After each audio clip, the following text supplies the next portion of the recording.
ما هي أول دولة عربية تستضيف كأس العالم؟ المغرب، السعودية، قطر.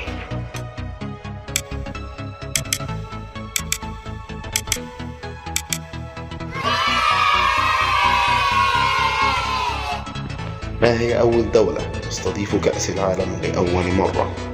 فرنسا، الأرجنتين، البرازيل.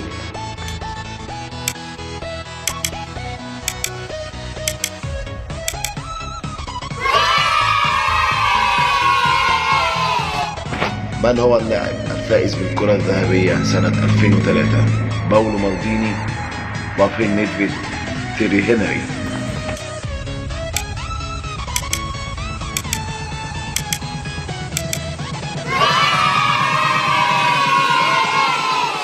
من اللاعب صاحب أسرع هاتريك في الدوري الإنجليزي؟ ساديو ماني، هاري كين، سواريز.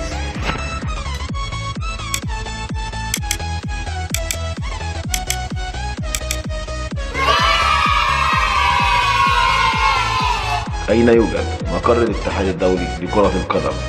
في إنجلترا، فرنسا، سويسرا.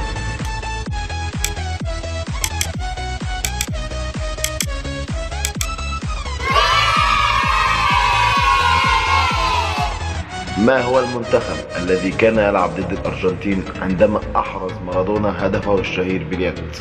كان بيلعب ضد إنجلترا، البرازيل، فرنسا.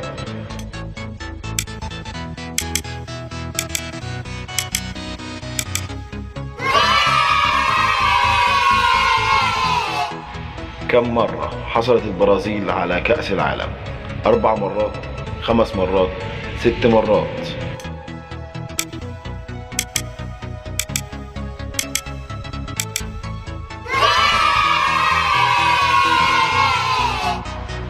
كم أسبوع في الدوري المصري؟ 34، 36، 38.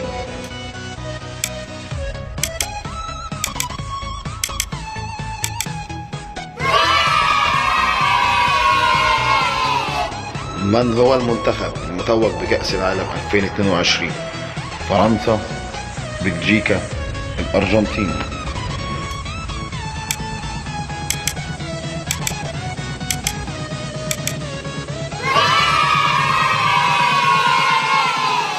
من هو هداف كأس العالم 2022؟ مبابي، رونالدو، ميسي.